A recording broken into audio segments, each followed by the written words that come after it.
네, 시험 치고 오느라 정말 고생 많았습니다. 이번 국가직구급 행정학 상당히 어려운 시험이었는데요. 모두에게 어려운 시험이니까 나 왜 이렇게 점수가 낮게 나왔지? 하고 당황하실 필요 없습니다. 절대적인 고득점자는 거의 없는 시험이고요. 상대적으로 우리 상대평가잖아요. 다른 수험생보다 잘 보면 되는 거잖아요. 상대적으로 80점 이상만 맞아도 상당히 고득점했다 라고 볼 수 있는 시험이에요. 그리고 당연히 난이도가 어려운 만큼 조정 점수 엄청 올라가겠죠. 그러니까 당황하지 말자. 근데 문제는 뭐냐면 요만큼 더 어려웠는데 점수는 이것보다 더 많이 폭락하신 분들, 이런 분들은 공부를 잘못한 거예요. 잘못한 거예요. 혹은 뭐 이럴 수 있죠. 절대적인 시간이 부족해서 그냥 반복 훈련이 부족했을 수 있어요. 그래서 공부 기간이 얼마 안 되신 분들은 이 말 취소. 얼마 안 되신 분들은 그냥 반복 훈련 부족이고 공부한 지 오래됐고 내가 열심히 안 한 것도 아닌데 요만큼 어려졌는데 그보다 폭락했다면 잘못한 거예요. 잘못한 거.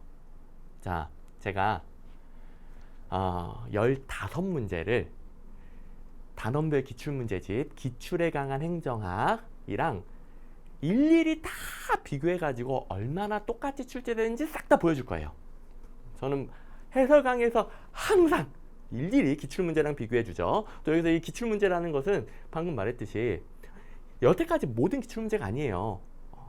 단원별 기출문제집, 기출에 강한 행정학에 있는 2000문제도 안 되는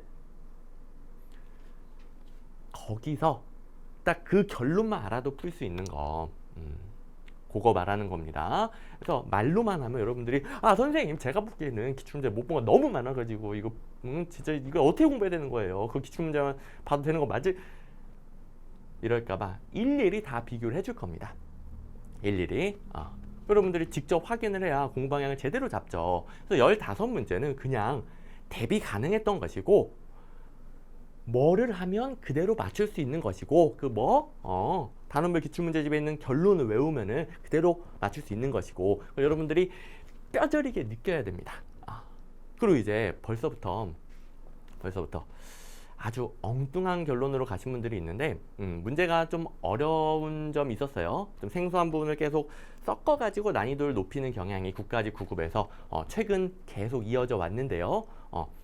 이번에도 최근 경향처럼 국가직구급은 좀 생소한 거 섞어가지고 난이도를 좀 높였고요. 뭐 최근 3년 동안 그랬는데 올해도 마찬가지에다가 조금 더 어려진 것 같아요. 어찌 보면은 거의 이제 7급에 가까운. 근데 어쨌든 자, 여기서 이런 시험은 15문제 그냥 대비 가능한 거 다 맞춘 다음에 나머지 5문제 중에 찍어도 하나 이상 맞을 거 아니에요. 그러면 75점에다가 찍어서 하나, 이게 80점 맞고 합격하면 되는 거예요. 상대평가라고요. 상대평가. 모든 수험생이 어렵다고요. 그래서 이 75점어치를 제대로 준비해서 제대로 맞춘 사람은 무조건 80 이상이 나왔을 것이다. 고득점이 나왔을 것이다. 자, 이렇게 방향을 잡으셔야 됩니다. 이렇게 어렵게 나오면 하나하나 다 이해해야 되고 기본서 이해될 때까지 계속 봐야 되고 이런 식으로 엉뚱하게 방향 잡는 분들이 지금 보여요. 그거는 틀린 말은 아닌데 현실적으로 불가능한 거예요. 왜? 우리 5과목이나 해야 되잖아요. 행정학 한 과목만 보면 가능한 방법이에요. 행정학 딱 하나만 가지고 합격할 때 가능한 방법이고 우리 현실적으로는 그게 불가능한 방법이에요. 자, 현실적으로 뭐다? 대비 가능한 거 또 시간 내에 엄선해서 딱 선택과 집중한 거 그걸로 75점어치를 제대로 맞추면 자연스럽게 이 정도 난이도는 80점 이상 80점 이상 나오고 합격한다. 이게 현실적으로 합격하는 메커니즘입니다. 메커니즘. 그래서 자, 정말 이 시험에 대해서 여러분들이 정말 제대로 파악하고 시험 공부를 하셔야 돼요. 우리 공부하는 게 아니잖아요. 시험 공부하는 거잖아요. 공부는 자기 마음대로 하는 거예요. 근데 시험 공부는 무조건 시험에 합격하려고 하는 거예요. 여러분들이 원하는 게 시험 합격 아니에요?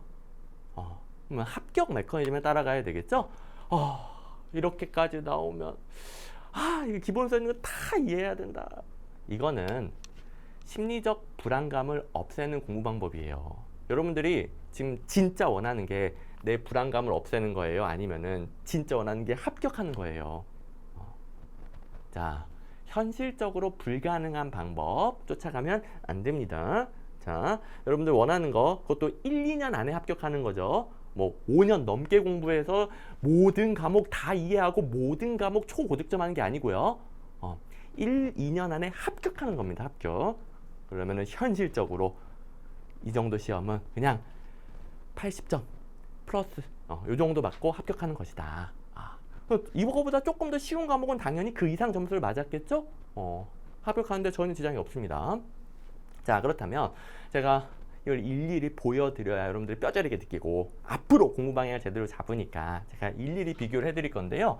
일단 9급 평균적으로 제가 기출문제에 달아놓은 것은 기출에 강한 행정학에 모아놓은 그 안에서 해결할 수 있는 문제 요 정도인데 확실히 이번에는 좀 덜 나왔기 때문에 난이도는 높다. 하지만 15문제는 똑같다. 이걸 확인할 거고요. 그 다음에 생소한 문제, 그리고 너무 많은 분들이 100점 맞으면 변별력이 없으니까 100점 방지용을 내요. 이거는 뭐 제가 구분하는 거긴 한데 어쨌든 여기는 억지로 대비하는 게 아니라 요걸 제대로 속된 말로 조지다 보면 이 안에서 소거할 수 있는 게 생기고요. 또 기출문제 패턴이 익숙하니까 이 안에서 2개 중에 하나 찍으면 정답률이 점점점 올라가요. 이거 아무리 봐도 안 나오던데. 아무리 봐도 이런 거 정답 아니던데. 이러다 보면은 이게 된 사람은 자연스럽게 맞춥니다. 근데 이번 시험은 상당히 많긴 했어요. 많았다 보니까 여러분들이 고민에 빠지고 시간도 부족하게 느껴지고 엄청 어렵게 느껴지니까 실전에서 당황한 거예요. 당황. 하지만 지금부터는 실전에서 이런 것 때문에 당황하는 수험생을 탈피하는 겁니다. 요거 제대로 하면 이쪽도 맞는다. 이번 시험 같은 경우에는 진짜 이건 못 푼다. 어떻게 대비가 불가능해. 자, 이쪽도 행정학 범위는 무한정하기 때문에 요거까지 다 대비하려고 하면 점수가 떨어져요. 자, 제가 항상 말씀드리죠. 범위는 무한정합니다. 그래서 혹시나 내가 안 본 거 나와가지고 떨어질까봐 불안한 마음에 모든 걸 찾아본다. 그러면 확실하게 떨어지는 방법이라고. 자기가 찾아본 건 절대 시험에 안 나와요. 그리고 시간 날려먹고 이거 못해가지고 여기서 와장창 틀립니다. 그래서 이거는 대비하는 게 아니고 요걸로 대처해 나가는 것인데 이 중에서 네 문제는 그래도 어찌어찌 실전에서 해결할 수 있는 것들이에요. 그런 정도를 제가 생소한 문제로 분류하고요. 100점 방지용은 이거는 틀려도 상관없다. 이거는 모든 수험생이 틀리는 것이다. 그냥 틀려라. 요걸 이제 100점 방지용으로 분류를 하는데 그럼 이번 시험은 요거는 틀렸다고 쳐. 이거 다 맞추고 그다음에 문제 푸는 요령, 시험에 대한 요령, 특히 객관식에 대한 요령이 있으신 분들은 요거까지도 다 맞춰서 만점이 그래도 95점까지는 가능합니다. 근데 물론 어려웠어요. 이거는 만점 기준을 잡은 거예요. 만점. 100점 거의 불가능하고 만점 기준. 근데 이거 만점이고 아까 뭐라고 했죠? 이거 다 맞추고 여기서 찍어서 하나 이상 맞추면 80점이라고 그랬습니다. 근데 뭐 상당히 어려운 것들이 많이 섞여 있어요. 원래는 제가 이 중에서 한 2개 정도를 더 맞춰줘야 고득점이라고 하는데 이번에는 하나만 잡았어요. 어렵긴 어려웠으니까. 어렵긴 어려웠어요. 그래서 제가 80점 이상을 고득점 기준으로 제시해 주는 겁니다. 지금 기출문제 중심으로 제대로 공부하신 분들은 제 카페에도 그렇고 카톡으로도 그렇고 80점, 85점, 90점도 있어. 80, 85, 90점 맞았다고? 선생님, 제가 지방직에서 100점 맞았는데 이번에 85점 맞았어요. 저 어떡해요? 이렇게 올리신 분들 많습니다. 근데 여기 댓글에 뭐가 달리냐면 지금 자랑하는 거죠. 네? 자랑 아닌데요? 근데 알고 보니까 너무 어려웠던 거야. 85점이 엄청 고득점인 거야. 자, 상대적으로 80점, 85점 고득점 한 것이다. 그분도 이제야 알았나 봐요. 이제야.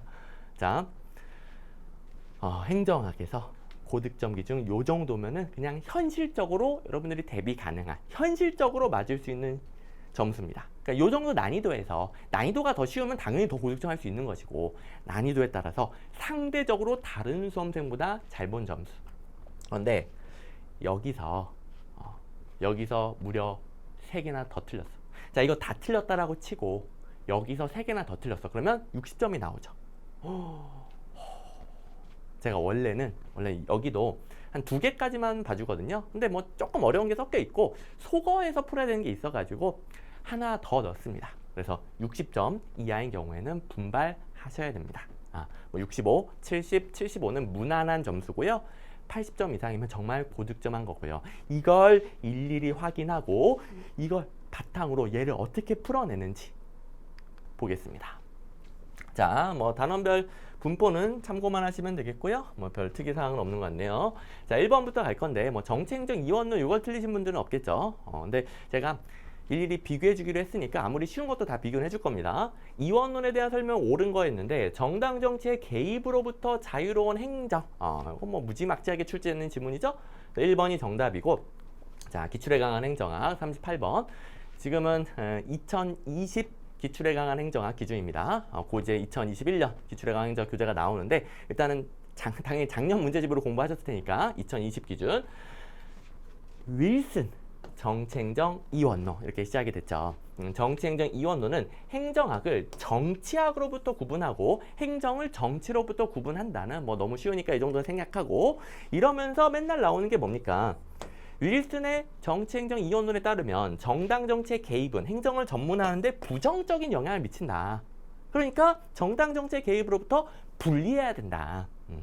딱 1번 지문하고 가장 관련성이 높은 걸 가져왔는데요. 사실 2, 3, 4번에 관련된 것들도 다 기출문제집에 있습니다. 자, 일단 결정적인 것만 제가 보여드렸고 다 있습니다. 일단 뉴딜 정책, 정치행정 1원론의 배경입니다. 뉴딜 정책은 정치행정 1원론의 배경, 2원론의 배경은 엽관주의의 폐해. 2번 과학적 관리로는 정치행정 2원론 관점이다. 이런 것도 기출문제집에 많죠. 과학적 관리로는 2원론 관점이다. 행정개혁운동이 뭔지는 몰랐다 하더라도 과학적 관리론이 2원론 관점이라고 모르면 절대 안 되겠죠. 행정개혁운동은 아까 윌슨의 진보주의 운동을 말해요. 윌슨의 진보주의 운동 뭐 많이 언급되진 않지만 그래도 들어본 적은 있죠. 기출문제에도 있고. 그 다음에 2원론 정치행정의 단절이고요. 이 자리에 주로 윌슨이 들어갑니다. 근데 뭐 2원론자는 더 있으니까. 근데 대표가 윌슨. 그리고 이 윌슨을 1원론자로 바꿔서 낸 패턴이 종종 나오고 있어요. 4번도 계속 나왔던 패턴. 특히 윌슨 자리에 애플비 땡! 이거는 아주 최근 시험에 똑같이 나왔던 거예요. 아주 최근 시험에. 그죠? 작년 시험인가? 똑같이 나왔습니다. 또 하필이면 애플비야, 애플비. 뭐 패턴이 뻔해. 자, 일단은 쉬운 거니까 이 정도로 넘어가고. 2번. 무의사 결정론에 대한 설명으로 옳지 않은 것은, 자, 무의사 결정론 제가 이 정책 과정의 권력 모형 중에서 무의사 결정론과 최근 모형 정책 네트워크가 요새 무지막지하게 나온다. 꼭 대비해야 된다. 국가직 구급도 최근에 계속 나오고 있었다라고 했던 주제죠. 다 맞췄을 건데요. 여기서 4번을 보시면 조직의 주의 집중력과 가용자원은 한계가 있어 일부 사회 문제만이 정책 의제로 선택된다고 주장한다. 그러니까 무의사 결정론에서 이 4번을 틀린 선지로 한 패턴은 뭔가 잘 못 본 것 같아. 무슨 소리야? 무슨 소리야? 자, 기출문제지. 447번. 이것도 국가직 구급 문제예요. 국가직 구급 문제. 여러분들이 시험 본 국가직 구급 이전에 나왔던 문제. 거기에 이런 게 있습니다. 무의사 결정론은 대중에 대한 억압과 통제를 통해 엘리트들에게 유리한 이슈만 정책 의제로 설정된다. 설정된다. 그리고 조직의 주의 집중력은 한계가 있어 일부의 사회 문제만이 정책 의제로 선택된다. 이 똑같네. 뭐야, 이 복붙이야? 똑같네. 요거 뭐 사이먼의 의사결정론 있잖아요. 요 패턴 어떤 시험에 있었다? 여러분들이 본 국가직 구급의 과거 시험에 있었다. 자, 이거 국가직 구급 볼 건데 또 몇 년치 국가직 구급은 봐야죠.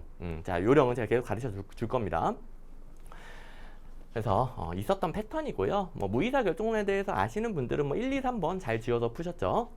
지배적 규범이나 절차가 강조되어 변화를 위한 주장을 막는다. 사회가 요구하는 것을 막아서 억압하여 엘리트들에게 유리한 것만 채택하고 불리한 것은 봉쇄하는 거. 그래서 엘리트들에게 안전한 이슈만 논의되고 불리한 이슈를 거론하지 못하게 봉쇄하는 거. 무의사결정론. 뭐 방법은 위협과 같은 폭력적 방법도 있습니다. 이거 시험에 좀 잘 나온다고 그랬죠. 안 들어주는 건데, 요구를 안 들어주는 건데 폭력. 이것도 기출문제집에 있죠. 이것도 있다. 특정한 이슈의 등장이 방해받기도 한다. 폭력이나 테러 행위 뭐 이렇게 본격 나죠. 뭐 이렇게 지으셔서 푼 분들도 너무 잘했지만 이것도 똑같은 패턴이 있긴 있었다. 자, 그리고 제가 쌍둥이 모의고사라고. 자, 이거는 모의고사 자랑이 아닙니다. 자, 지금 국가직 9급이 끝났는데 이거 국가직 9급만을 위한 쌍둥이 모의고사 이렇게 제가 8개년도 국가직 9급 기출문제를 일일이 변형한 모의고사다 이렇게 소개를 할 겁니다. 벌써 했나? 아무튼 근데 이거는 국가직 9급 끝났으니까 지금 사라는 게 아니에요. 제가 강조하고 싶은 게 뭔지 잘 들어보세요. 이거는 방금 말했듯이 8개년도 국가직 9급 기출문제 160문제를 일일이 변형하여 만든 거예요. 그러니까 17년도면은 17년도 문제 1번 그 옆에 모의고사 1번. 자, 2번 그 옆에 변형한 모의고사 2번. 3번 그 옆에 변형한 모의고사 3번. 그러니까 이거는 그냥 기출문제 공부시키는 모의고사예요. 그것도 자기가 시험 볼 시행처 직렬의 기출문제를 최근 거 공부시키는 문제예요. 그냥 기출문제 제대로 공부하고 바로 옆에 모의고사로 변형된 형태로 한 번 더 연습하는 거. 거기서 제가 무의사결정론 국가직 9급에 계속 나왔었다고 그랬죠. 14년도 있었고 17년도 또 나왔고요. 그걸 변형해서 만들어졌습니다. 무의사결정. 1번 지배적인 엘리트 집단은 자신들의 이해관계와 부합하지 않는 이슈는 논의하려 하지 않는다. 기존 세력에 도전하는 요구는 문제화하지 않고 억압한다. 다 만들어졌던 거고요. 자, 이거는 쌍둥이 모의고사 사라고 시험도 끝났는데 홍보하는 거 아니라는 거죠. 이게 뭐냐? 그냥 기출문제 변형이라고요. 기출문제. 그래서 기출문제 그만큼 중요하다. 물론 이거 안 풀어봤었어도 기출에 강한 행정학 단원별 기출문제집에 있는 것만으로도 해결할 수 있고요. 근데 제가 드리고자 하는 말씀 뭔지 알겠죠? 그만큼 기출문제가 중요하다. 물론 요 문제도 당연히 쌍둥이 모의고사 이게 14년도니까 5회 몇 번 문제로 또 변형을 해줬던 문제입니다. 이 문제 같은 경우에는 여기에 없는 의제설정 이론으로 변형을 해줬어요. 그래서 두 개 같이 보면서 의제설정 이론 한 방에 챙기라고. 그래서 이건 그냥 기출문제 그대로. 자, 이제 제가 뭘 강조하는지 보이죠? 일일이 다 확인해 갈 겁니다. 3번 우리나라 지방자치에 대한 설명으로 옳은 것은 이런 문제 나오면서 좀 어려워하시는데요. 이것도 다 있었던 겁니다. 우리나라에서 자치사법권 0.0001도 인정되지 않는다. 굉장히 중요한 출제 포인트고 많이 나왔죠. 그 다음에 3번 자치입법권은 지방의회 조례, 단체장의 규칙. 이거 모르면 안 되나? 모르면 되나? 말이 꼬이네. 모르면 되나? 이게 안 되죠. 단체장의 조례, 단체장의 규칙도 있고. 4번 세종특별자치시는 광역자치단체예요. 그 다음에 제주특별자치도의 제주시는 자치단체가 아니에요. 자, 요거 둘 다 기출문제에 있기도 하고 제가 다 강조했던 겁니다. 진짜 너무 흥분되네. 강조했던 것들이야. 그래서 지워서 2번 푸시면 되겠고요. 뭐 예산 과정에 대해서는 중앙정부랑 큰 차이 없죠. 예산 편성은 단체장 쪽, 집행기관, 심의는 의결기관, 지방의회 쪽, 그다음에 집행은 다시 단체장, 집행기관 쪽, 그다음에 결산은 여기서 먼저 하고 그다음에 지방의회 마무리. 중앙정부의 예산 편성 과정, 예산 과정하고 거의 같습니다. 기본적인 틀은 같아요. 그래서 뭐 2번 바로 골라내신 분들도 있을 거고요. 자, 그다음에 쉽든 어렵든 우리 일일이 다 비교해 볼 거예요.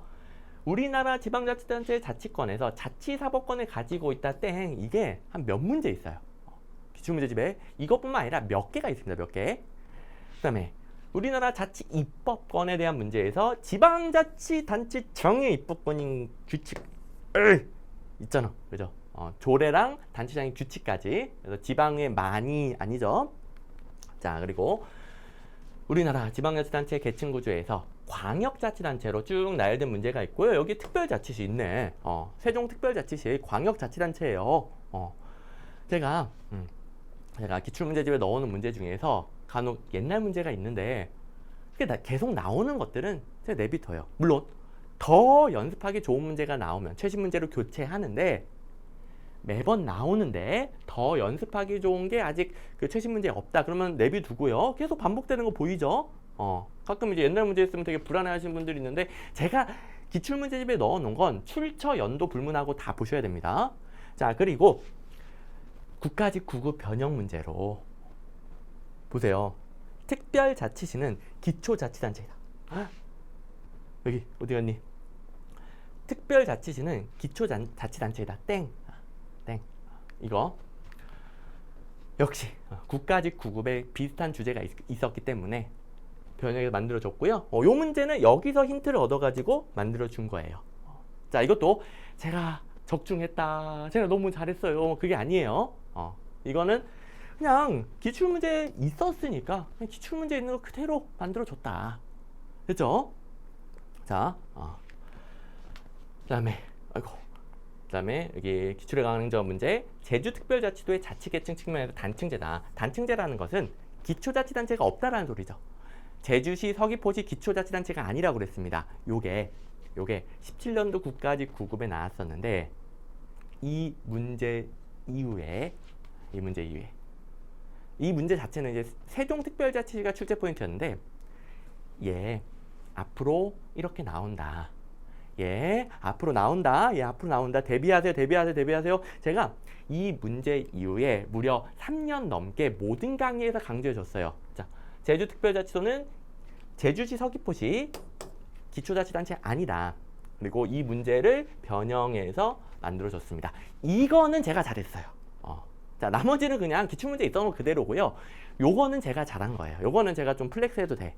이거는 왜냐면 이거는 여기서 힌트를 얻긴 했지만 아직까지 한 번도 출제되지 없었었는데 기출문제 패턴을 저도 맨날 분석하니까 이렇게 나온다.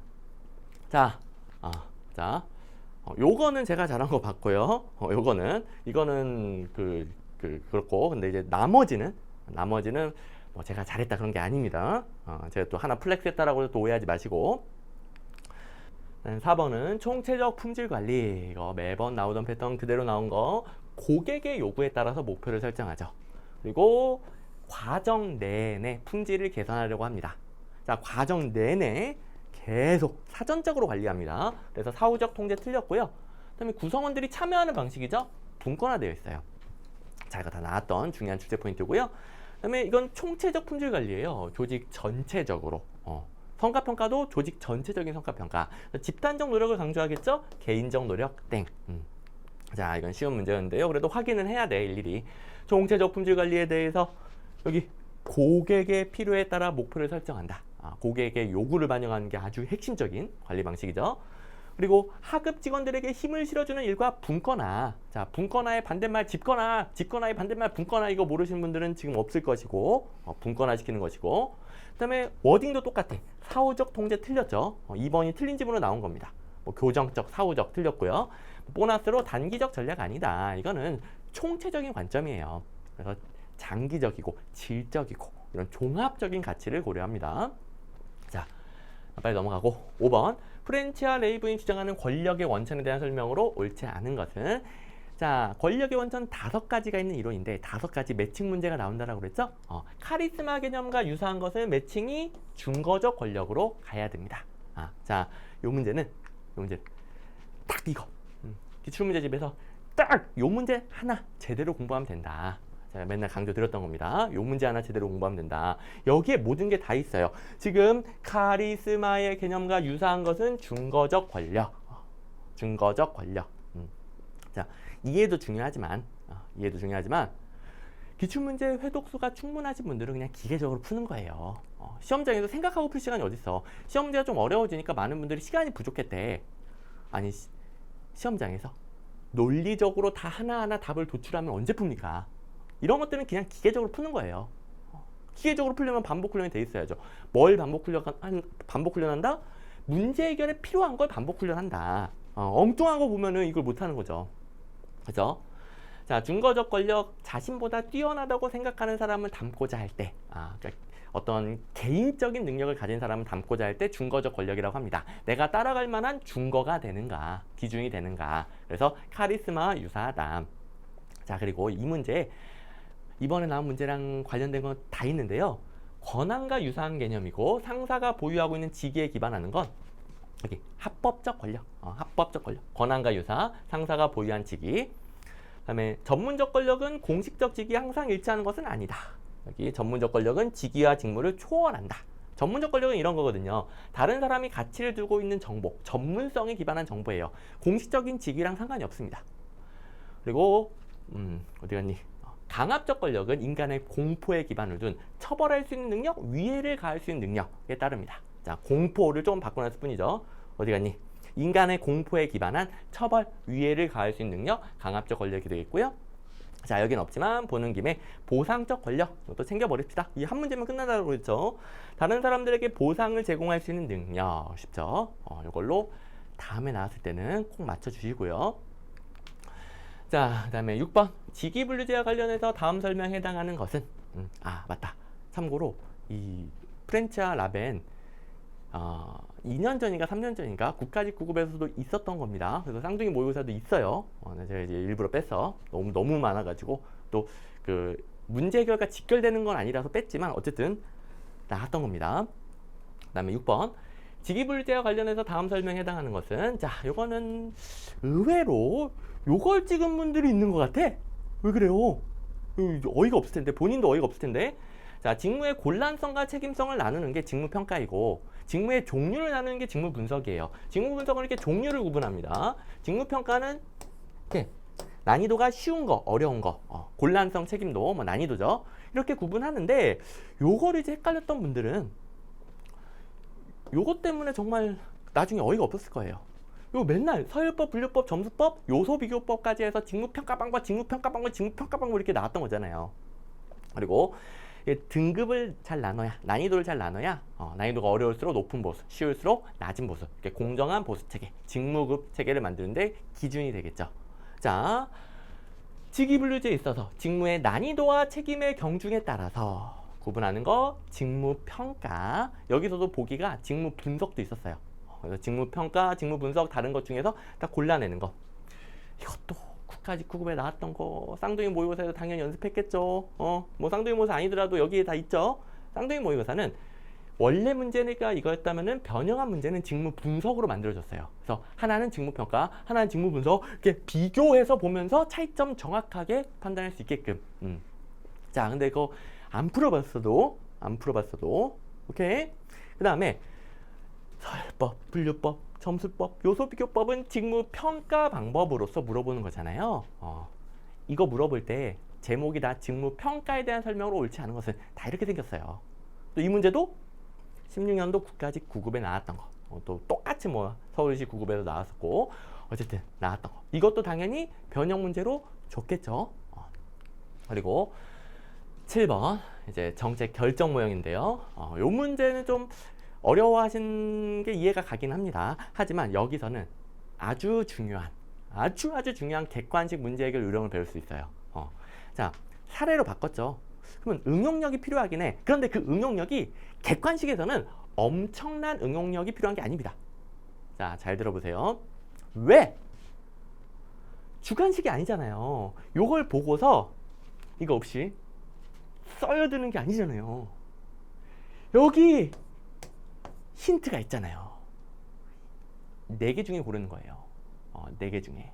자, 그렇다면 우리 각각의 모형들은 정말 빠삭하게 알고 있어야 돼요. 시험에 워낙 많이 나오니까. 정책결정 모형이 제대로 준비가 안 돼 있다? 그거는 그냥 실력이 부족한 거고요. 이건 다 빠삭하게 알고 있어야 돼요. 이 중에서 어디 갔니? 의사결정 과정을 2단계로 나눠서 접근하는 거 뭐밖에 없어요. 혼합탐사 모형. 근본적 결정과 세부적 결정을 구분하여 근본적 결정에서 뭐뭐뭐뭐, 세부적 결정에서 뭐뭐뭐뭐, 딱 혼합탐사 모형 하나밖에 없습니다. 그래서 어마어마한 응용력이 필요한 건 아니다. 자, 읽어볼까요? 지난 30년간 자료를 중심으로 전국의 자연재난 발생 현황을 개략적으로 파악하는 게 최대한 포괄적으로 분석하되 결과 예측은 개략적으로만 하는 근본적 결정. 그러니까 근본적 결정. 그리고 그 다음에 어찌고저찌고 2가지 이상의 재난이 한 해에 동시에 발생한 지역을 중심으로 다시 면밀하게 관찰해서 정책을 결정하는 게 세부적 결정.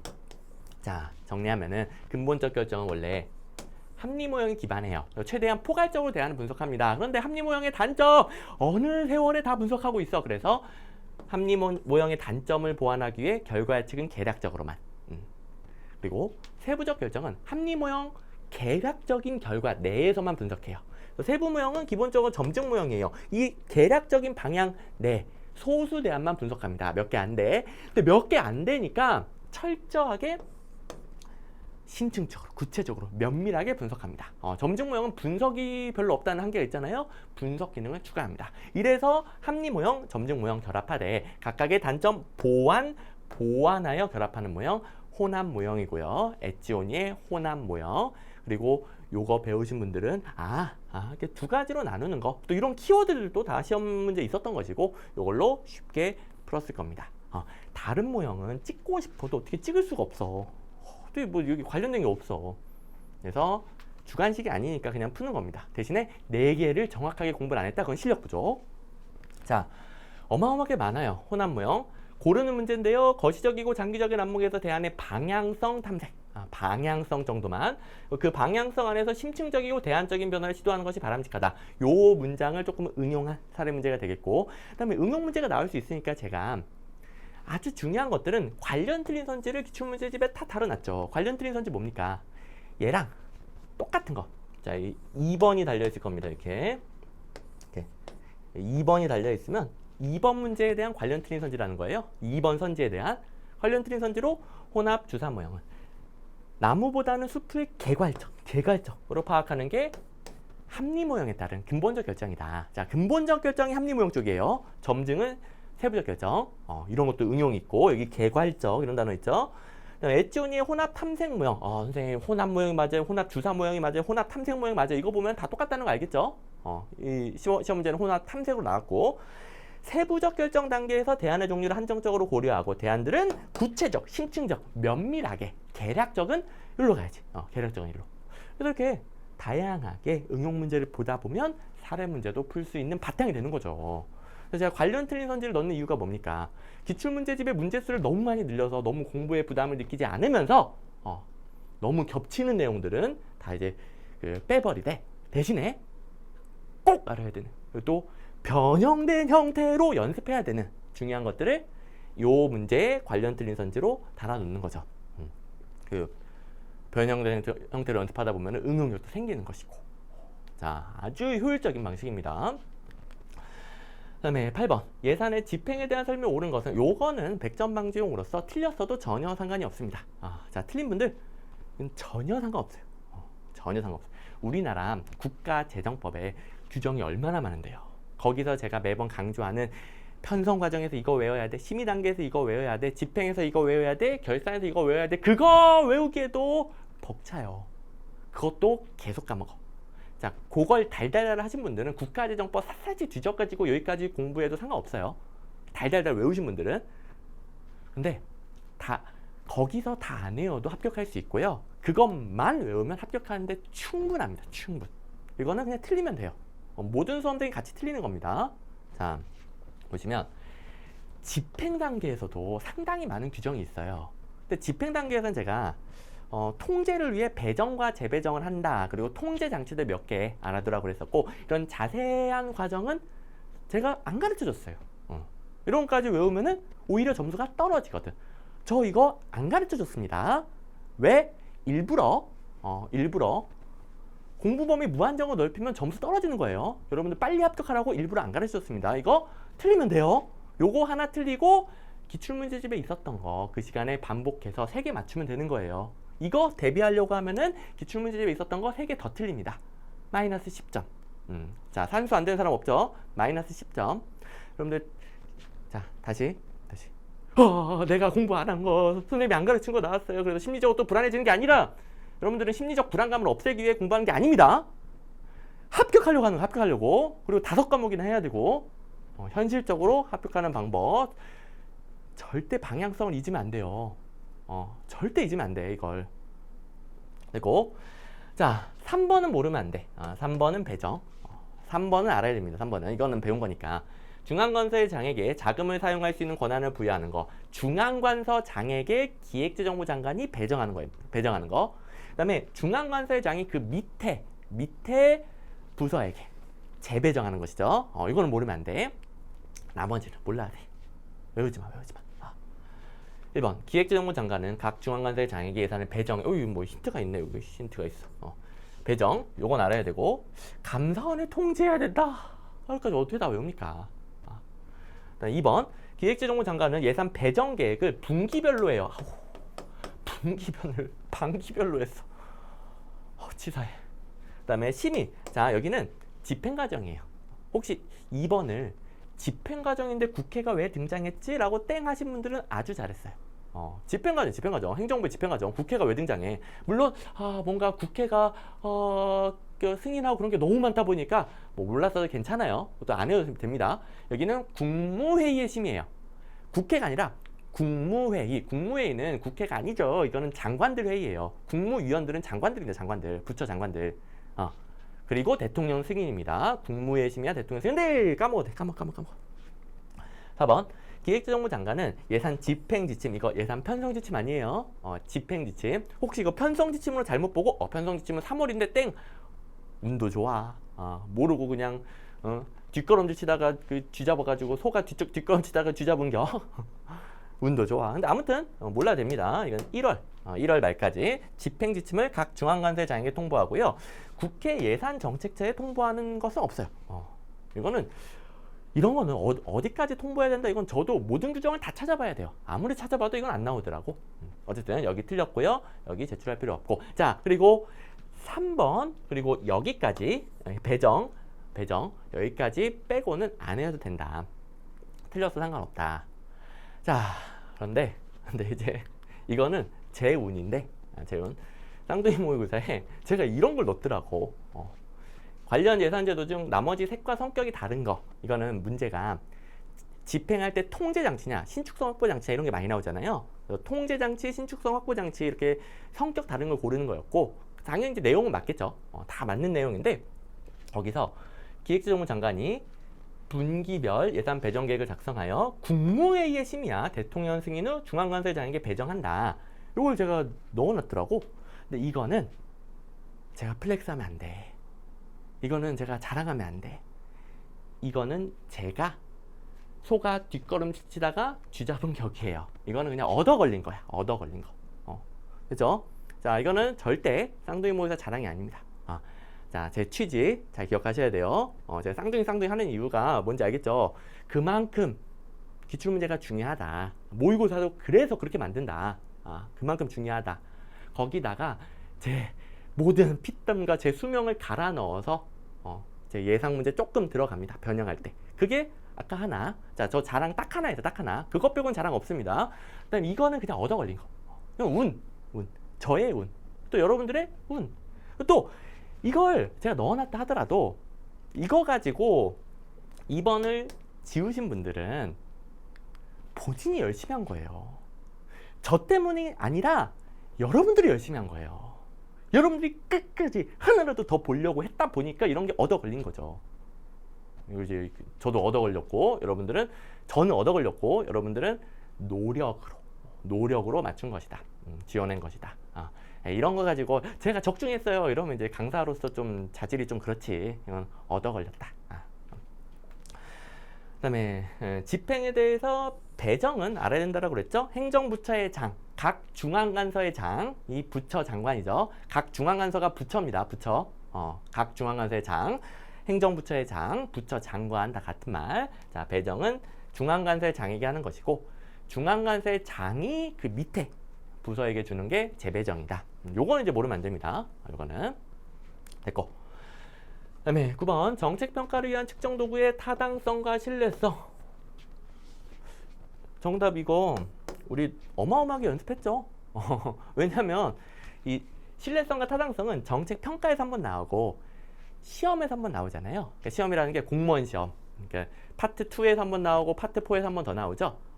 타당성의 구체적인 종류는 달라요. 정책평가의 타당성과 시험의 타당성은 구체적으로는 다른데 신뢰성과 타당성의 개념은 같은 개념이고 그래서 매번 2번 배우죠. 2번. 신뢰성은 타당성의 충분 조건 아니다. 신뢰성은 타당성의 충분 조건 아니다. 이거는 뭐 매번 모든 강의에서 2번씩 배우는 거야, 2번씩. 예. 그러다 보니까 이거는 뭐 기계적으로 잘 푸셨을 겁니다. 자, 요런 거에서 기출문제의 회독수 차이가 확 나는 거예요. 왜? 신뢰성과 타당성에 대해서 1, 2번 더럽게 어렵거든. 이해도 안 될 수도 있고 까먹었을 수 있어요. 그런데 1, 2번 모르겠는데 이거 나 기출문제집에서 봤는데? 땡. 기출문제집 봤는데? 봤는데? 제 강의를 까먹었다 하더라도 기출문제집에서 봤는데 신뢰성은 타당성의 충분 조건이다. 땡. 필요 조건 아니다. 땡. 필요 조건이죠. 필요 조건. 자, 뭔 말인지 모르더라도 그냥 틀린 그림 찾기 하면 되잖아요. 틀린 그림 찾기. 그래서 요걸 가지고 1, 2번 때문에 틀렸어요. 이거 몰라가지고 틀렸어요. 말도 안 되는 소리입니다. 그냥 기출문제 회독수 부족. 기출문제 회독수 부족. 오케이. 자, 평가든 시험이든 신뢰성, 타당성 개념 똑같고 여기 똑같이 나옵니다. 자, 이 충분 조건 땡 이렇게 나온 패턴이 딱 2군데가 있어요. 아무 데서나 나오는 게 아니라 신뢰성, 타당성하고 사기가 높아지는 건 생산성 향상을 위한 충분 조건이다 땡 이렇게 2군데가 나와요. 기출문제집에도 있고 딱 이거 기계적으로 대비했다가 기계적으로 풀고 오면 되는 거예요. 오케이. 자, 공부 방향 잘 잡으셔야 되겠죠. 자, 설명은 해드릴게. 설명은 자, 신뢰성은 뭡니까? 일관성이에요. 일관성. 시험 평가의 일관성. 네, 예를 들어 몸무게가 80kg인데 체중계에 올라갔어. 근데 일관적으로 80이 나와요. 그럼 일관성 있죠. 근데 실제로 80인데 일관적으로 100kg가 나와. 이것도 일관성 있는 거예요. 자, 계속 100 나오면 일관성 있는 거예요. 잘 보세요. 첫 번째 케이스는 타당성도 있고 신뢰성도 있는 거예요. 근데 두 번째는 타당성은 없어요. 타당성 없어요. 계속 틀리고 있으니까. 근데 신뢰성은 있어요. 계속 100 일관적이니까. 타당성은 정확성이잖아요. 타당성은 정확성. 몸무게가 80kg면은 계속 80이 나와야 돼요. 계속 80이 나오면 돼. 계속. 오케이. 자, 그러면 계속 100이 나오면 타당성은 없지만 신뢰성은 높은 거 가능합니다. 가능합니다. 그런데 잘 보세요. 신뢰성이 없는데 타당성이 높은 거는 불가능해요. 왜? 타당성이 높으려면은 일단 일관성이 무조건 있어야 되거든요. 계속 80이 나야 된다고요. 80도 정확해야 되고 계속 80이 나야 돼요. 그래서 신뢰성 없고 타당성이 높은 건 불가능한 거예요. 개념상 불가능. 이럴 때 신뢰성은 타당성의 필요 조건이라고 합니다. 충분 조건이 아닙니다. 신뢰성이 있다고 해서 무조건 타당성 있는 게 아니죠. 근데 신뢰성이 있어야만 타당성도 있을 수 있죠. 이런 경우에 충분 조건 땡, 충분 조건 땡, 필요 조건, 필요 조건. 그죠? 자, 충분 조건, 필요 조건은 이런 건 질문하지 말고 그냥 네이버에 쳐보면 개념 나옵니다. 그다음에 4번. 타당성이 없는 측정 도구는 제1종으로를 범하는 원인이 된다. 타당성은 정확성이잖아요. 평가의 정확성을 저해하는 요인들. 인과관계를 저해하죠. 그리고 타당성이 없다 보니까 효과가 있었는데도 불구하고 없다로 결론 내릴 수도 있고 효과가 없는데도 불구하고 있다로 결론 내릴 수도 있어요. 그러면 1종 혹은 2종 오류가 발생하는 거죠. 자, 1종, 2종 오류 뭐 둘 다 들어가도 상관없습니다. 여기는. 오케이. 자, 됐고. 그 다음에 10번. 공무원의 인사이동에 대한 설명 옳은 것은 10번째 문제인데 딱 2개가 생소한 문제이고 8개는 그냥 맞춰야 된다. 8개는 그냥 맞출 수 있고 대비 가능했던 것이다. 뭐 이제 생소한 문제니까 뭔가 기출문제집에서 못 본 것들도 많아요. 자, 요거는 정답률을 소거하면서 높여가면 됩니다. 자, 보세요. 이거는 풀 수 있기 때문에 그래도 생소한 문제라고 했죠. 뭐 무조건 풀어야만 한다는 아니에요. 틀렸어도 괜찮아요. 1번. 겸임은 한 사람에게 둘 이상의 직위를 부여하는 것으로 대상이 일반직 공무원이긴 해요. 몰랐어도 괜찮아요. 겸임 기간은 2년 이내입니다. 괜찮아요. 몰랐어도 됩니다. 이런 거까지 다 못 외웁니다.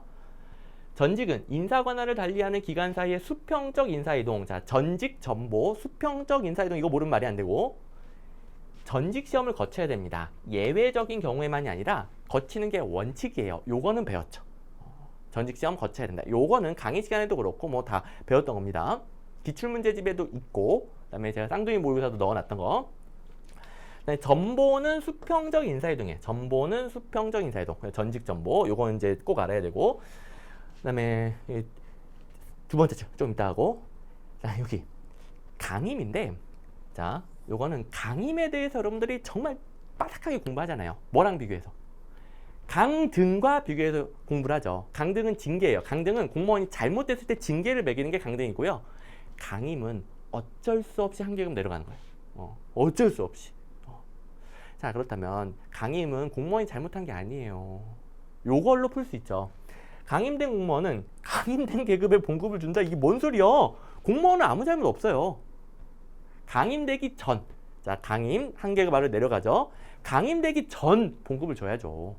이거는 강임과 강등을 제가 어마어마하게 강조하면서 차이점 알아야 된다고 그랬죠. 이걸 못 외웠다 하더라도 강임에 대해서 알고 있다면 풀 수 있는 거. 자, 그렇다면 1번 어떻게 이렇게까지 외웁니까? 현실적으로 어려워. 그 다음에 3번 여기 두 번째 줄 좀 걸리는 게 있어. 그랬을 때 두 번째 줄 읽어볼게요. 정보의 오용과 남용을 방지하기 위해 정보가 제한되는 기간이나 범위를 두고 있다. 이거는 정보가 옮기는 거니까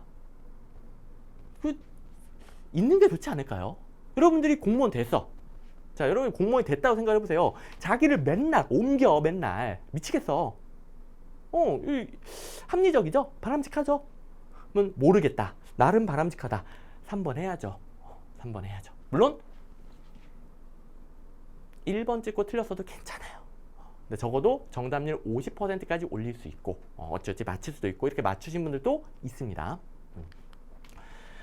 자, 그리고 이건 쌍둥이 모의고사에서 전직과 전보는 다 수평적 이동인데 이거는 뭐 기출문제에도 있는 거예요. 전직의 경우는 시험을 거쳐야 한다. 전직은 시험을 거쳐야 한다.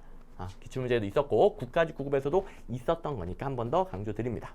그러면 이거 가지고 하나는 지웠겠죠.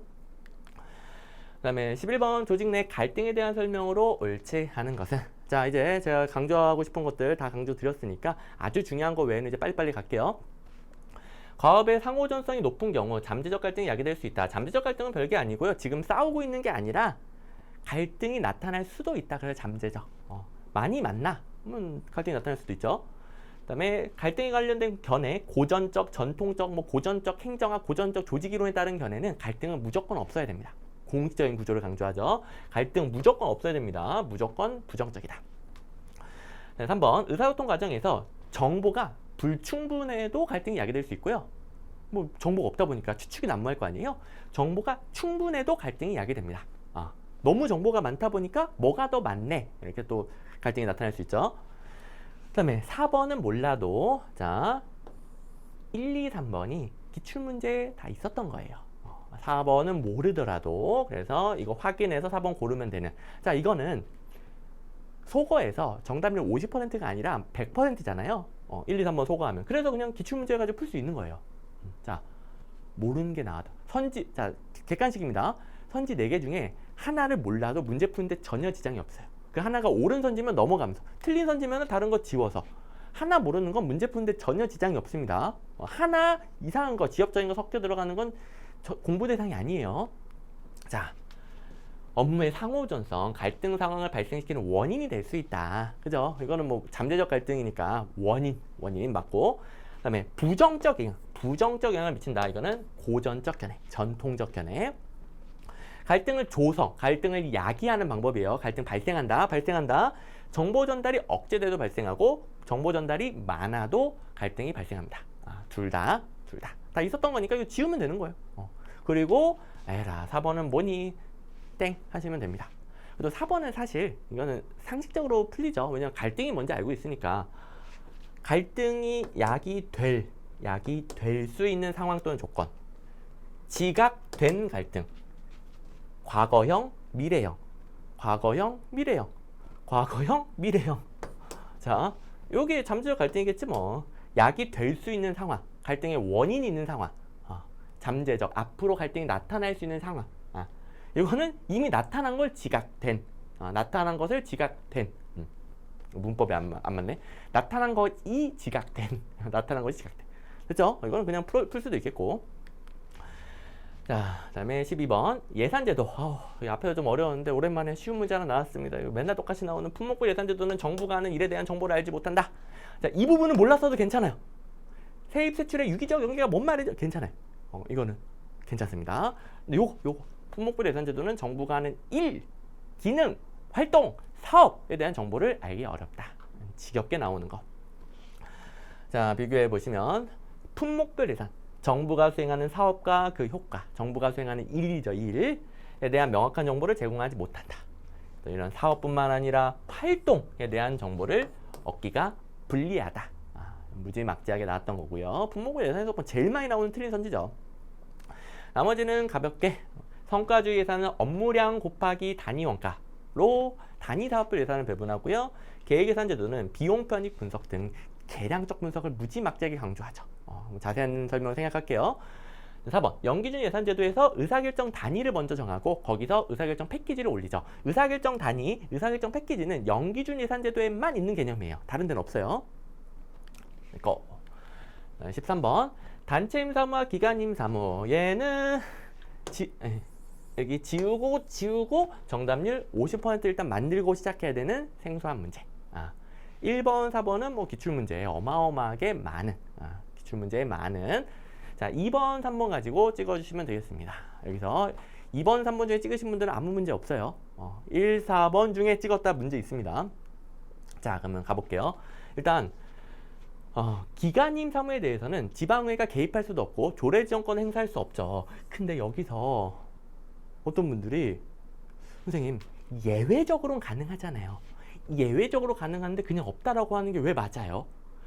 그거는 기출문제 회독수가 아직 한참 부족한 거예요. 그리고 아직 시험 기출문제를 많이 회독했음에도 불구하고 그런 생각을 가지고 있다. 그러면 이 시험에 대한 뭐 기본적인 그 시험에 대한 뭐랄까 태도가 안 맞는 거예요. 시험은 우리 생각이 전혀 중요하지 않아요. 시험 문제로 내는 방식에 무조건 맞춰야 돼요. 자, 여태까지 원칙이 있고 예외가 있는 경우에 모든 부분에서 시험 문제는 그냥 원칙을 말하면 옳게 출제가 됐습니다. 예외가 있더라도 이렇게 그냥 원칙을 말하면 옳게 출제가 됐습니다. 이 부분뿐만 아니라 모든 부분에서. 그리고 틀린 선지는 예외를 포함하거나 혹은 모든 경우에 가능하다. 땡! 이렇게 냈어요. 그리고 뭐 언제나 모든 경우에 조례지정권 행사할 수 없다. 그러면 땡이에요. 그러면 없잖아요. 원칙이에요, 원칙. 자, 시험은 우리 생각 전혀 중요하지 않습니다. 무조건 시험에 맞춰야 됩니다. 이거는 이제 기본적으로 태도만 바꾸시면은 기출문제 회독하면서 자연스럽게 몸에 배는 거예요. 그리고 다른 과목에 뭐 국어 어법을 막 여기다 적용하면 안 되겠죠. 국어 시간 아니에요. 지금 행정학 시간이에요. 행정학 시간은 행정학 시험은 행정학 시험 문제 맞춰야 돼요. 그리고 4번 기관임 사무는 주로 국가가 지방자치단체에 위임하죠. 그리고 기관임 사무는 비용을 위임한 기관이 부담합니다. 그래서 국가가 부담한다라고 맞죠. 물론 광역자치단체가 기초자치단체에 위임할 수도 있어요. 그럼 광역자치단체가 부담하긴 하겠죠. 근데 이거는 그냥 크게 나눠서 국가랑 지방 이렇게 크게 나눠서 서술한 거기 때문에 상관없습니다. 이것도 마찬가지예요. 기출문제에서 이런 식으로 이제 그냥 맞게 냅니다. 자, 이제 2, 3번 싸움인데 요거는 단체임 사무와 기관임 사무에 대한 이해를 바탕으로 고를 수밖에 없어요. 자, 이해가 전혀 필요 없다는 게 아니에요. 이럴 때 쓰이긴 합니다. 쓰이긴 합니다. 근데 이거는 틀려도 괜찮다니까. 틀려도 괜찮다니까. 어쨌든 그래도 이해를 보충해 봅시다. 기관임 사무는 순전히 국가 사무. 자, 요거 다 배운 기억나죠? 기관임 사무는 순전히 국가 사무를 지방자치단체에 위임하는 거예요. 단체임 사무는 국가랑 지방이랑 둘 다 관여되는 사무. 둘 다 관여되는 사무. 둘 다. 그래서 지방자치단체에 사무하면 자치사무뿐만 아니라 단체임 사무까지 포함합니다. 지방의회가 개입할 수 있고요. 조례지정도 가능하죠. 지방의회도 많이 관련이 되기 때문에 지방자치단체에도. 그렇죠? 근데 얘는 순전히 국가사무라서 조례지정 안 됩니다. 예외적으로 될 뿐이지. 오케이. 자, 그럼 그걸 바탕으로 2, 3번 해보세요. 병역. 당연히 이거는 전국적으로 똑같이 해야지. 어디는 병역 기준이 달라. 어디는 나는 이쪽으로 가면 군대 안 갈 것 같아. 이러면 막 이사하고 막 난리 나겠지. 똑같아야 돼. 똑같아. 절대 지역별로 차이가 있으면 안 됩니다. 보건소 운영. 아니, 지역별로 보건소가 몇 개나 필요할지, 그리고 주된 환자들은 어떨지, 주된 병은 뭘지. 자, 농업하시는 분하고 어업하시는 분하고 어마어마한 차이가 나겠죠. 지역별로 다 다르게 운영돼야 돼요. 그렇다면 전국적으로 똑같이 해야 될 건 아닙니다. 요렇게 푸셨다면은 기가 막히고요. 그 다음에 2번은 모르겠어. 이거는 기관임 사무 수백 개 있고요. 단체임 사무 수백 개 있습니다. 요건 이제 외워서 푸는 거 아니에요. 못 외웁니다. 수백 개 외우려면은 다른 건 다 틀려야지. 자, 이렇게 풀 수도 있어요. 중앙정부는 단체임 사무에 대해서 사전적 통제보다는 사후적 통제. 자, 단체임 사무는 뭐다? 지방자치단체도 많이 관여하는 사무이다. 관련이 많이 됩니다. 그렇다면 사전적으로 강력하게 너 이대로 해 이런 통제가 좋을까요? 아니면 내비둬 알아서 해 자율적으로 하다가 혹시 좀 문제가 있을 때만 사후적으로 통제하는 게 좋을까요? 이렇게 해서 3번을 지우고 2번 푸신 분들도 잘했어요. 단체임 사무, 기관임 사무 이런 이해는 강의 시간에 배우는 것이고 강의 시간에 배운 걸 바탕으로 풀어내면 잘한 것이고 현실적으로 강의 내용을 다 기억할 수는 없으니까 대비 가능한 기출문제집에 있는 걸로 1번, 4번 지워서 2번, 3번 중에 찍었어도 잘한 겁니다. 이래서 후자도 합격하는 거예요. 후자도. 전자만 합격하는 게 아니라. 그리고 여기 이제 쌍둥이 모의고사에서 이런 거 만들어졌네요. 기관임 사무, 위임 기관이 전액 경비를 부담합니다. 국가가 위임하니까 국가가 전액 경비를 부담합니다. 조례 제정. 사무의 종류를 불문하고 아니죠. 기관임 사무는 조례 제정 불가능하다. 저는 기출문제에도 있었기 때문에 제가 만들어 준 것이다. 있었기 때문에. 그래서 일부는 지울 수 있다. 14번 행정학의 접근 방법. 개인이나 집단의 속성과 행태론적 접근. 제도적은 제도 연구하는 거고요. 구제도주의, 신제도주의가 있는데 구제도주의는 공적 구조나 조직에 한정하죠. 신제도주의는 한정하지 않고 비공식적인 규범 등도 포함합니다. 다른 거 볼 필요 있나? 옳은 거 2번 딱 골라주시면 되는 문제. 구제도주의, 신제도주의 비교할 때 지겹게 나왔던 거. 자, 보시면 신제도주의에서는 제도의 개념을 법률로 규정된 공적 정보로 한정한다. 땡. 한정하지 않는다. 그리고 신제도주의는 공식적, 비공식 제도를 모두 포괄한다. 모두 포괄한다. 뭐 엄청나게 많은 지문이 있습니다. 그래서 그냥 풀 수 있는 부분이고, 그다음에 답을 달아보면 자연문화적 환경과 관련하고 체제의 개방성을 강조한다. 여기는 그 생태론이 들어가야 될 자리긴 한데 이 문장만 가지고서는 체제론도 들어가도 상관없을 것 같기는 해. 근데 대학 교수님 교과서 문장상 이거는 그 생태론에 있는 문장을 따온 거예요. 그래서 뭐 정확히는 생태론인데 뭐 이것만 가지고는 뭐 상관없다. 그래서 너무 고민하지 마세요. 고민하지 마세요. 생태론하고 체제론하고 다르긴 달라. 다르긴 다른데 뭐 환경과 관련해서 연구하는 건 같긴 하죠. 개방체제고. 오케이. 그다음에 틀민의 논변적. 이건 뭐야 이거는? 뭐야 이거? 거시적인 관점에서 확실성을 지닌 법칙을 발견한다. 이러면 과학적인 거예요. 연구 방법 중에 규범적, 실질적 연구가 있고 과학적, 계량적 연구가 있잖아요. 행태론 같은 게 과학적, 계량적 연구, 후기 행태론 같은 게 규범적, 실질적 연구. 근데 요거는 설명을 아무리 봐도 그냥 일반 법칙 찾는다. 일반 법칙, 과학적 연구죠. 그래서 물론 4번 뭔지 모르더라도 2번에서 이미 끝났어요. 설마 이 출민을 몰랐다라고 그래서 이 문제 틀렸다라고 생각하는 분들 없죠. 그건 잘못 생각한 거예요. 2번 아니면 그냥 푸는 거잖아요. 출민 그럼 앞으로 공부해야 되냐? 저도 몰라요. 누군지 몰라 저. 저도 모르는 사람까지 공부하려고요? 누구야 도대체? 전문 용어로 듣보잡. 듣보잡 문제 만들려고 넣은 거예요. 근데 힌트만 잡으면 논변이니까 논변. 논리적인 뭐 변론 이런 거니까 아무래도 좀 규범적이긴 한 것 같죠? 뭐 규범적 연구 중에 하나입니다. 그리고 넘어가고 여기 쌍둥이 모의사도 있네. 신제도주의 공식적 제도뿐만 아니라 비공식적 제도까지 연구한다. 그리고 뒷부분은 다른 건데요. 동태적 측면도 파악할 수 있죠. 어쨌든 앞부분 쌍둥이 모의사로 만들어졌고 15번 얘가 또 이제 여러분들 당황시켰던 아니 실체설 과정설 말고 공유주의적 관점 공익 뭔가요? 이런 문제였을 텐데 제가 요새 대학 교수님 교재들이 그 기본서들이 다 실체설, 과정설 그리고 공리설, 절충설 이렇게 따로 구분한다라고 그랬죠. 절충설을 무시해도 돼요. 절충설은 뭐 최대 공약 소설 이렇게 하는데 무시해도 됩니다. 실체설, 과정설, 공리설 따로 하는 추세이다. 근데 옛날에는 공리설을 과정설로 보는 사람도 있었고 실체설로 보는 학자도 있었어요. 다 있었어. 왜냐면 공익이 뭔지 학자들도 어떻게 알아? 100년간 행정학 공부해도 공익이 뭔지 모릅니다. 그래서 뭐 여러 가지 학자들이 있었는데 지금은 어쨌든 대학 교수님들 교과서가 이렇게 나누고 있다. 또 시험은 대학 교수님 교과서에 따라서 나옵니다. 그래서 우리가 모든 강의에서 이걸 배워요. 공리설하면 공익은 사익의 총합이다. 그리고 기출문제집에도 공리설의 공익은 사익의 총합이다. 해설 나누는 거 이건 있죠. 이건 있죠, 이거. 그리고 이건 경제학의 공익 개념이다. 여기까지는 다 기출문제만으로, 당연히 강의 시간에도 배웠고 기출문제집에 있는 것만으로 배울 수 있는 겁니다.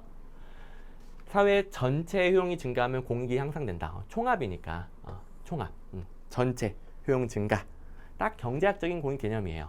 요 정도 골라낼 수 있어야 되겠고, 니은은 무슨 말인지 모르겠어. 근데 효율성이겠죠, 효율성. 합법성 골라야 되겠고, 경제학입니다, 경제학.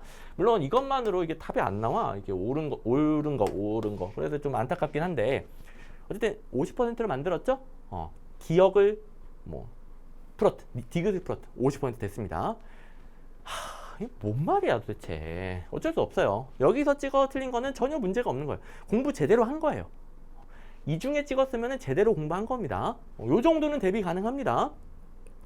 이게 무슨 말인지만 이제 파악하면 되잖아요. 우리 경제학, 공리주의 이런 것들은 다 목표 달성도를 극대화하는 합리적인 관점이에요.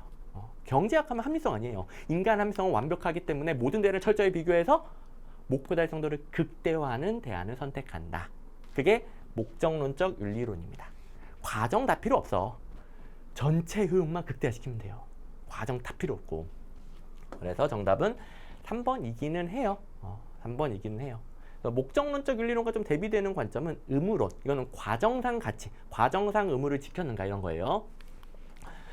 자, 됐습니다. 넘어가고 이제 16번. 책임운영 기간에 대한 설명으로 옳지 않은 것은, 자, 이거 몰랐다고 해서 푸신 분들, 연도 못 외웠다고 해서 못 푸신 분들 없겠죠.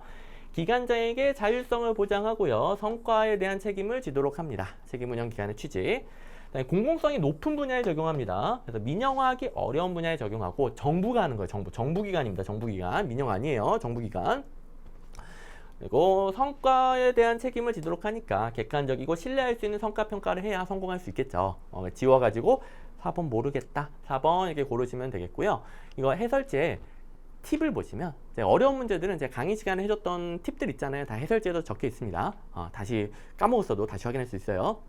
자, 팁을 보시면 이런 게 적혀 있을 겁니다. 우리나라, 어디 갔니? 우리나라, 어디 갔어? 우리나라 책임운영 기간. 우리나라는 신공공관리론이 1998년 이후에 들어와요. IMF 경제위기를 거치고 니네 그 신공관리론을 받아들여야 IMF가 돈 빌려줄 거야 이래가지고 신공관리론을 어거지로 받아들여요. 그게 1998년 이후에요. 얘는 신공공관리론에 따라 들어온 거죠. 성과관리. 우리나라는 신공관리론 1998년 이후다, 1998년 이후다, 1998년 이후다, 1998년 이후다, 1990년도일 리가 없지. 이렇게 적혀 있을 겁니다. 이렇게 적혀 있을 겁니다.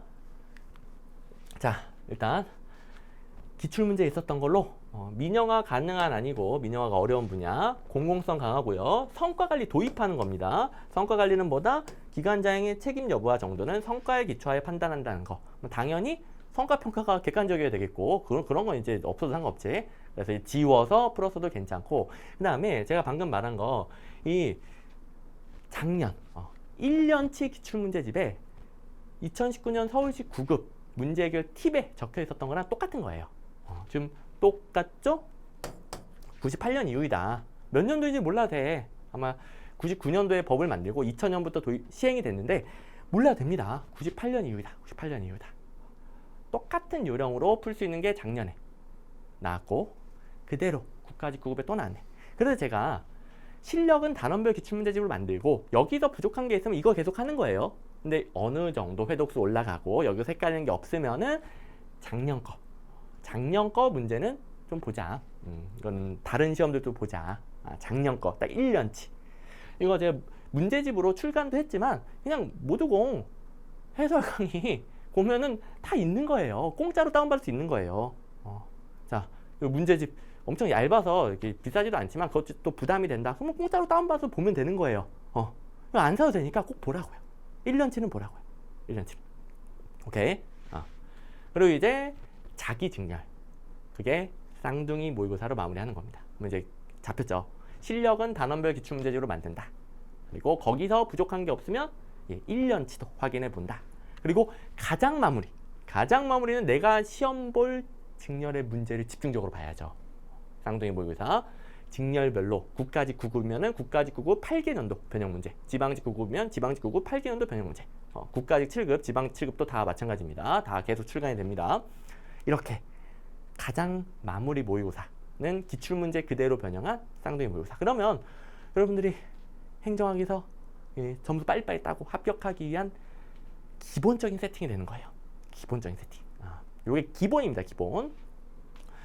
그리고 또 당연히 앞에 걸 먼저 하셔야 되겠고, 앞에 게 안 되는데, 실력이 안 되는데 막 아무거나 건너뛰면 안 되고, 앞에 걸 먼저 하고, 그 다음에 이제 17번 정책 변동. 이거 쓸데없는 거 좀 처리할게요. 킹던의 정책 흐름 이론, 이건 안 중요하다라기보다는 어차피 오른선지니까 문제, 정치, 정책의 흐름 맞죠?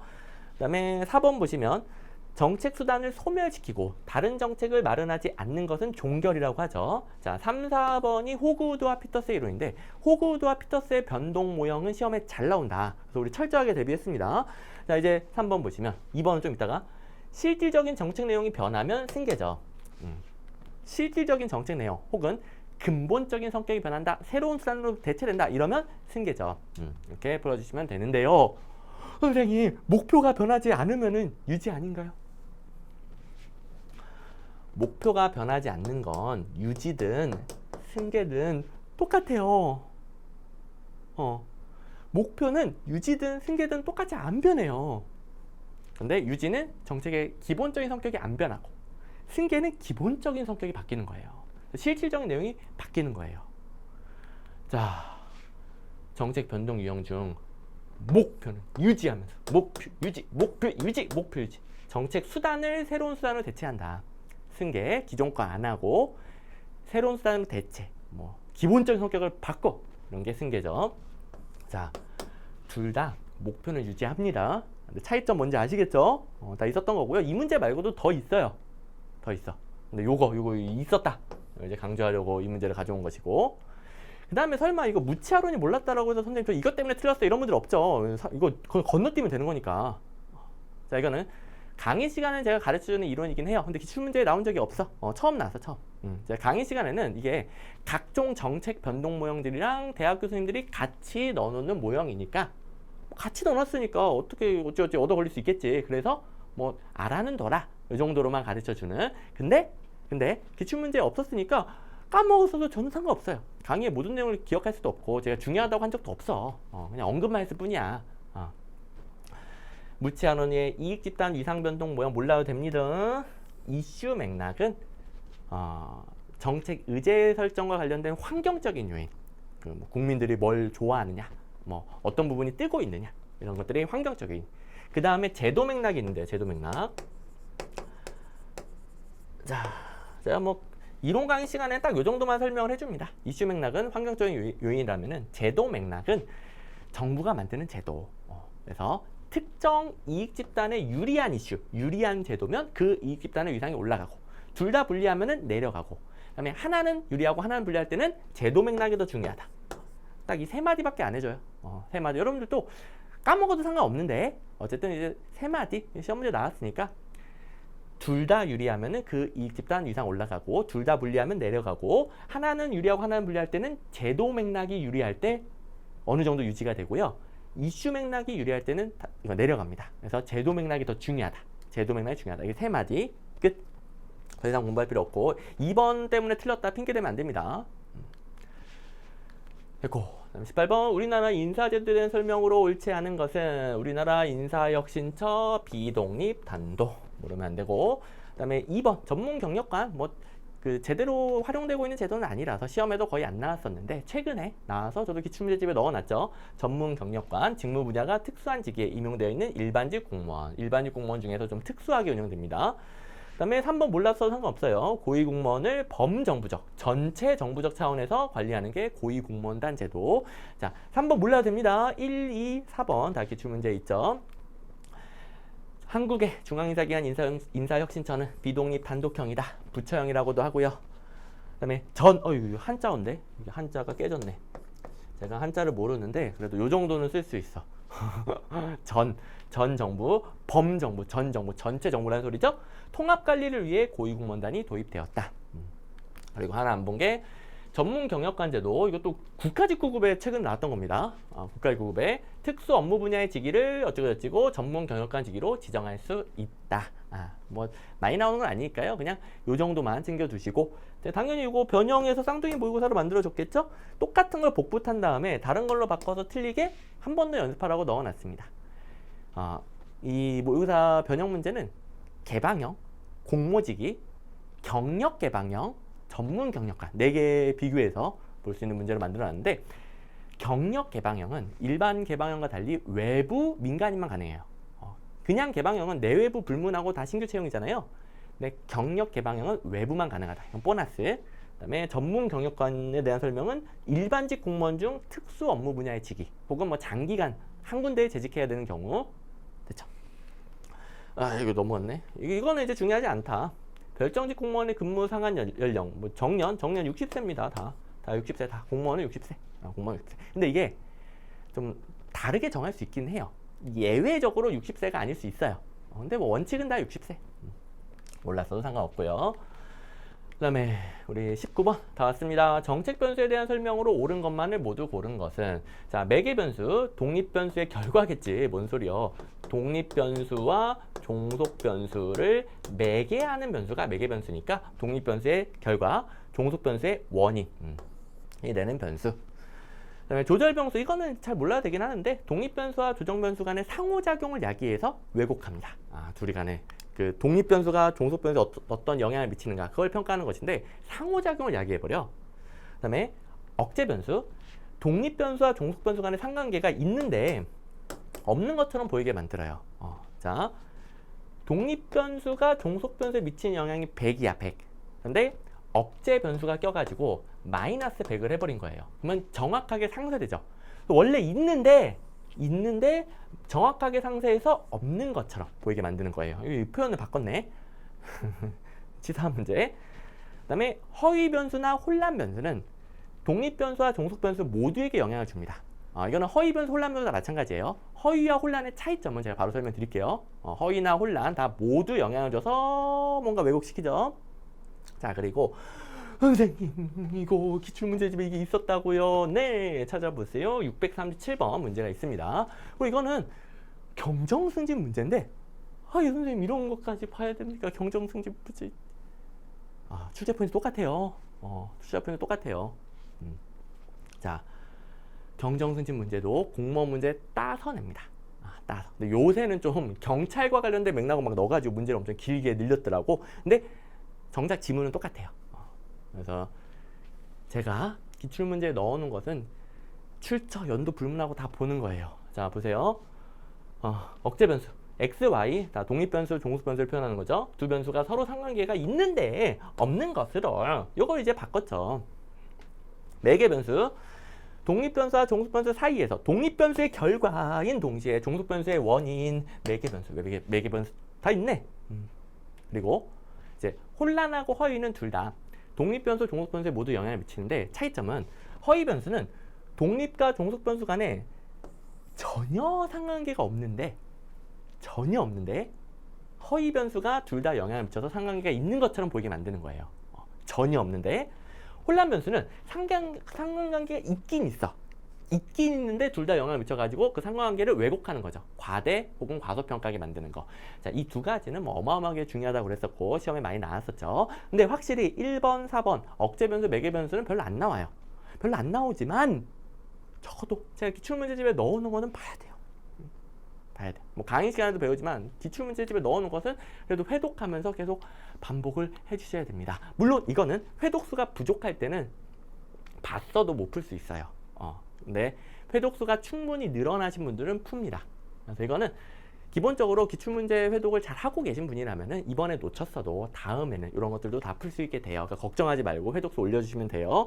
근데 애초에 이런 거 기출문제 있었다고? 이런 거 어떻게 해야 되지? 기본으로 다 뒤져야 되나? 그렇게 가면 안 된다는 겁니다. 오케이. 자, 제가 기출문제 강조하는데 이건 제 능력이에요. 기출문제집에 엄선해서 넣어야 될 거 아니에요. 엄선해서. 2020년 기준 1912문제였는데 더 엄선해서 문제수를 더 줄이고 있습니다. 지금 거의 다 완성이 됐어요. 문제수를 줄이고 이제 국가직 국어 반영해가지고 이제 출간할 건데 줄이고 더 효율적으로 공부할 수 있는 장치들을 넣었습니다. 줄이고 이건 제 능력이에요. 더 줄였음에도 불구하고 더 기출문제에 있었던 거 이렇게 계속 반복돼서 출제가 될 겁니다. 아무거나 넣는 게 아닙니다. 오케이. 그다음에 마지막 세계 잉여금에 대한 설명으로 옳은 것만을 모두 고른 것은 세계 잉여금에 대해서 만나왔던 거 나왔는데요. 일단은 우리 세계 잉여금에 대해서 딱 한 가지는 배워요. 저도 세계 잉여금은 제발 자세히 공부하지 말고 이것만 제대로 알자. 세계 잉여금 개념이야 쉽죠. 결산을 했어. 세 입에서 세출을 빼. 그럼 남는 돈. 세계 잉여금 그냥 남는 돈 어떻게 쓸 것이냐. 요것만 딱 기억하자. 일단 지방정부에 갖다 줍니다. 지방정부에 뭐 지방교부세, 정산 등 지방정부에 갖다 주고 남으면 빚 갚아요. 빚 갚아요. 뭐 공적 채무도 상환하고 기타 채무도 상환하고 그 다음에 남으면 추가 경정 예산, 그 다음에 남으면 다음 연도 예산으로 이입. 딱 요것만 기억하자. 요것만. 그래서 보시면 전액 추가 경정 예산이 아니라 앞에 거 먼저 하고 남았을 때 그 다음 거예요. 그리고 첫 번째는 지방교부세, 정산 등 지방정부에 주는 겁니다. 니은 적자 국채 발행 규모와 항상 부일관계 일리가 없어요. 그러니까 이게 빚을 갚기도 해요. 예로 무조건 빚을 갚으면 그 국채, 이게 빚이잖아요. 부채의 마이너스겠죠. 빌리는 거 갚는 거니까. 빌리는 거 갚는 거. 근데 안 갚을 수도 있어요. 그래서 마이너스 관계다 이렇게 할 수 없고요. 재정 건전성을 항상 파악할 수 있는 거 아닙니다.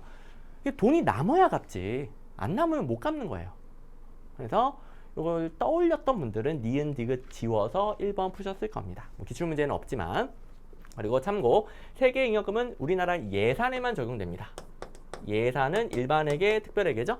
이 예산에 대한 결산에 적용되는 거고요. 기금에 대한 결산은 따로입니다. 세계 잉여금 개념이 없습니다. 이거는 참고로 알아두시면 되겠습니다.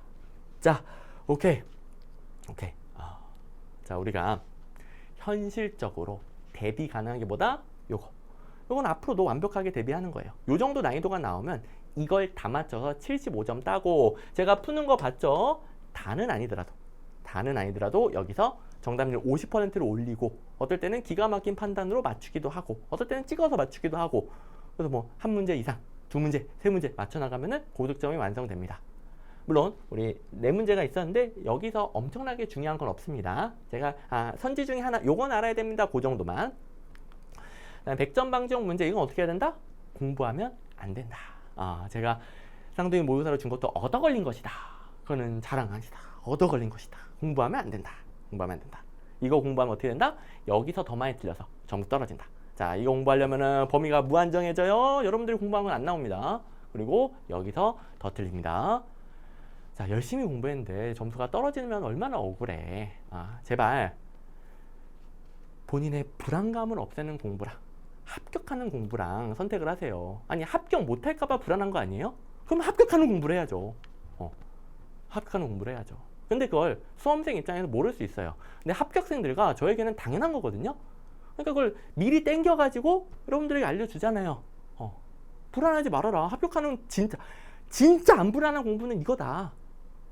현실적으로 합격하는 공부는 이거다. 알려주잖아요. 자, 그렇다면 방향성 제대로 다 잡혔을 것으로 믿습니다.